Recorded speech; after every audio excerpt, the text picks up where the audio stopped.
Class 11-এর ইতিহাস, প্রথম অধ্যায় ইতিহাস চেতনা। ভেরি ভেরি ইম্পর্টেন্ট সাজেশন, প্রশ্নের উত্তর। তোমরা সবাই মন দিয়ে শোনো আর লেখো। সবাই লাইক অ্যান্ড সাবস্ক্রাইবটা দিয়ে দাও। ইংরেজিতে পিরি সৃষ্টি কথাটি প্রথম ব্যবহার করেন ড্যানিয়েল উইলসন। দয়জপর একটা দন্তরে হস্য দন্তুষ্ট একটা ল, ড্যানিয়েল উইলসন। হস্যই ল, দন্তুষ্ট দন্তান্ন। হিস্টোরিয়া যে শব্দ থেকে উদ্ভূত হয়েছে তা হলো গ্রিক। প্রথম আধুনিক মানুষের উদ্ভব ঘটে আফ্রিকাতে। রাজতরঙ্গিনী থেকে যে রাজ্যের ইতিহাস জানা যায় তা হলো কাশ্মীরের। কিউনিফর্ম হলো সুমেরীয় লিপি। ভারতের পুরাণের সংখ্যা হলো 18টি। ইতিহাসের জনক বলা হয় হেরোডোটাসকে। যে আবেস্তা হলো পারসিকদের ধর্মগ্রন্থ।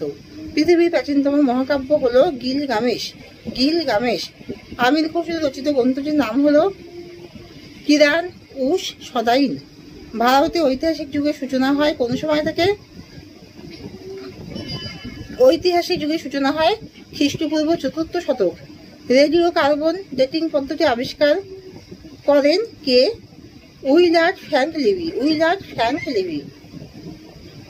সবচেয়ে পুরানো জীবাশ্মটি আবিষ্কৃত হয়েছে আফ্রিকায়। কুমোরের চাকা আবিষ্কৃত হয়। অশোকের শিলালিপি পাঠোদ্ধার করেন জেমস প্রিন্সেপ। আলতামিরা গুহা অবস্থিত স্পেনে। সোহাগের তাম্রলিপি আবিষ্কৃত হয়েছে ভারতে।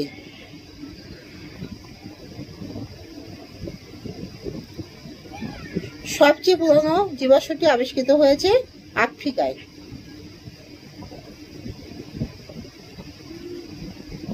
আধুনিক ইতিহাস তত্ত্বের জনককে? জানকে। অন্ধুজয়দেব আঁকা উমাইকা জানকে। সময়কালের ধারণা ছাড়া ইতিহাসের ধারণা অর্থহীন কে বলেন? স্টুয়ার্ট পিস্ট। 65 স্টুয়ার্ট পিস্ট। হটিস হিস্টোরি কে রচনা করেন? ঐতিহাসিক A.H. কার। নব্য পুরাতত্ত্ব বলতে কি বোঝো? যে পুরাতত্ত্ব চর্চায় একাধিক প্রত্নতাত্ত্বিক উপাদান নিয়ে সেগুলি বিশেষজ্ঞ দ্বারা ব্যাখ্যা, বিশ্লেষণ ও গুরুত্ব নিরূপণ করা হয় তাকে নব্য পুরাতত্ত্ব বলে। দুটি বৌদ্ধ সাহিত্যের নাম লেখো। বুদ্ধ চরিত ললিত বিস্তার। সম্রাট অশোকের শিলালিপিগুলি কে পাঠোদ্ধার করেন? James Prinsep. হীরক সুক্ত গ্রন্থে চীনের তাং শাসনকালে কোন ধর্মের বিবরণ পাওয়া যায়? বৌদ্ধ ধর্ম। প্রত্নতাত্ত্বিক নিদর্শন আবিষ্কারের ক্ষেত্রে কয়টি ও কি কি পদ্ধতি অনুসরণ করা হয়? 3টি: সমীক্ষা, উৎখনন ও বিশ্লেষণ। ইতিহাস রচনার মূল ভিত্তি কোন উপাদান ভিত্তিক? লিখিত উপাদান ভিত্তিক। কোরিওগ্রাফি কি? লিপির বিষয়বস্তু অধ্যয়নকে কোরিওগ্রাফি বলে। এপিওগ্রাফি কি? শিলালিপিতে উৎকীর্ণ বিষয় পঠনকে ইংরেজিতে এপিওগ্রাফি বলে। লেখমালা বলতে কি বোঝো? যে কোনো প্রত্নতাত্ত্বিক উপাদান প্রাচীন ইতিহাস রচনায় গুরুত্বপূর্ণ। এই ধরনের প্রত্নতাত্ত্বিক লিপি ও ফলকগুলিকে লেখমালা বলে। লিপির গুরুত্ব কি? লিপি থেকে তৎকালীন সামাজিক ও ধর্মীয় বিশ্বাসের নির্ভরযোগ্য প্রমাণ পাওয়া যায়। মুদ্রার গুরুত্ব কি? মুদ্রা থেকে সমকালীন শাসকের ব্যক্তিগত কীর্তি ছাড়াও সামাজিক অবস্থার কথা জানা যায়।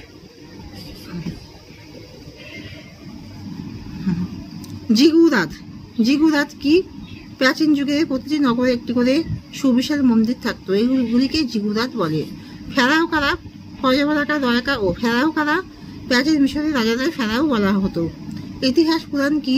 বৈদিক সাহিত্যে পুরাণগুলিকে ইতিহাস পুরাণ বলা হয়, যেখানে প্রাচীন মানব সভ্যতার কাহিনী, উপাখ্যান ও গাথা বর্ণিত হয়েছে। প্রবাহমান ইতিহাস কাকে বলা হয়? সময় বা কাল নদীর স্রোতের মতো বয়ে যায়। ইতিহাসের ক্ষেত্রে তা লক্ষণীয়। এই বয়ে যাওয়া কালকে প্রবাহমান ইতিহাস বলে। হায়ার ও গ্লিফিক লিপি কি? মূলত চিত্রলিপি, যেগুলি ডান দিক থেকে বাম দিকে লেখা হয়, যেখানে সূর্য বোঝাতে একটি বৃত্তের মধ্যে বিন্দু বসানো থাকে তাকেই হায়ার ও গ্লিফিক লিপি বলে। ইতিহাস শব্দের ব্যুৎপত্তিগত অর্থ কি? অনুসন্ধানের মাধ্যমে শিক্ষালাভ। জীবাশ্ম কি? লক্ষ লক্ষ বছর ধরে মাটির নিচে চাপা পড়ে থাকার ফলে প্রাণী উদ্ভিদের দেহ পাথরে পরিণত হয়। এই দেহ বা দেহাংশগুলিকে জীবাশ্ম বলে। প্রাচীনতম জীবাশ্মগুলি কোথায় পাওয়া যায়? আফ্রিকার কেনিয়াতে। ভারতের প্রাচীন দুটি মহাকাব্য কি? ব্যাসদেবের মহাভারত, বাল্মীকি রামায়ণ। গ্রিসের প্রাচীন দুটি মহাকাব্য কি? হোমারের ইলিয়াড ও ওডিসি। ভারতের মোট কটি পুরাণ আছে? 18টি। পৃথিবীর প্রাচীনতম মহাকাব্য কি? গিলগামেশ। সমগ্র বিশ্ব বলে সিটি অফ গড কথাটি কে বলেন? জার্মান সন্ন্যাসী অগাস্টিন। পুরাণের দুটি গুরুত্ব লেখো। পুরাণ থেকে প্রাচীন ভারতের বিভিন্ন নগর রাজ্যগুলির নাম ও ভৌগোলিক অবস্থানের কথা জানা যায়। প্রাক ঐতিহাসিক যুগের কয়টি পর্ব প্রাগৈতিহাসিক যুগের কয়টি পর্ব কি কি? দুটি পর্ব, একটা তাম্রপ্রস্তর পর্ব ও লৌহপ্রস্তর পর্ব। প্রত্নতত্ত্ব শব্দের অর্থ কি? প্রত্নতত্ত্ব শব্দের উৎপত্তি ইংরেজি শব্দ আর্চিওলজি থেকে, যার উদ্ভব হয়েছে গ্রিক শব্দ আর্কিওলজিয়া থেকে।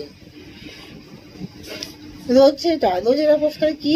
নেপোলিয়ন মিশর আক্রমণ করলে তার সঙ্গী মিশরের রোজেরা নামক স্থানে যে লিপি আবিষ্কার করেন তাকে রোজেরা প্রস্তর বলে। রাজতরঙ্গিনী কার লেখা? কলহনের লেখা। ইন্ডিকা কার লেখা? মেগাস্তিনিসের লেখা। নিউমিসমেটিক্স কি? মুদ্রার পঠন বিদ্যাকে বলে। হাইরাবির আইন সংহিতা কি?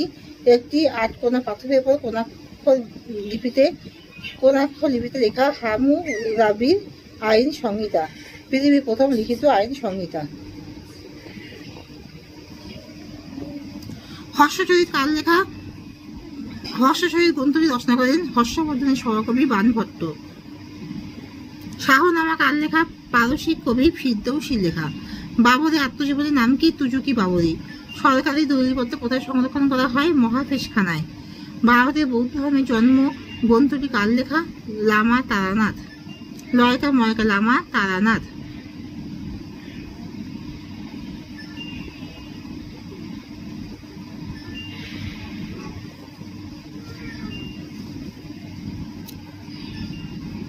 বিক্রমা দেবচরিত কার লেখা? কাশ্মীরের ঐতিহাসিক বিলহনের লেখা।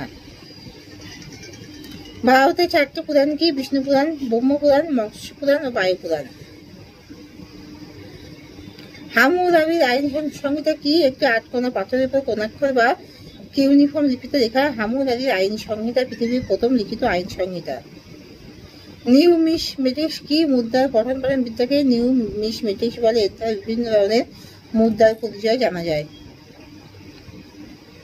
রোজেরা প্রস্তর কি? নেপোলিয়নের মিশর আক্রমণ করলে তার সঙ্গে মিশরের রোজেরা নামক স্থানে যে লিপি আবিষ্কার করেন তাকে রোজেরা প্রস্তর বলে। প্রত্নতত্ত্ব শব্দের অর্থ কি? প্রত্নতত্ত্ব শব্দের উৎপত্তি ইংরেজি শব্দ আর্চিওলজিয়া ARCHAEOLOGY থেকে, যার উদ্ভব গ্রিক শব্দ আর্কিওলজিয়া ARKHAILOGIA থেকে।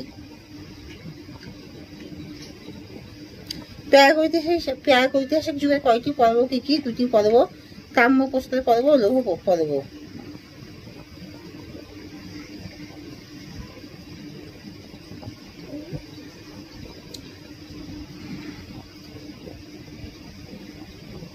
তাহলে এখানে আমি শেষ করছি। তোমরা সবাই কিন্তু মনে করে লাইক আর সাবস্ক্রাইব কিন্তু দিয়ে দিও।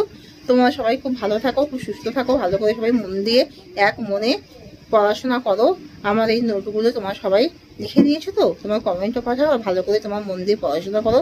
তোমাদের সবার কেরিয়ারে উন্নতি হোক, আমি এটাই কামনা করি। আর তোমরা সবাই খুব ভালো থাকো। তাহলে এখানেই আমি শেষ করছি।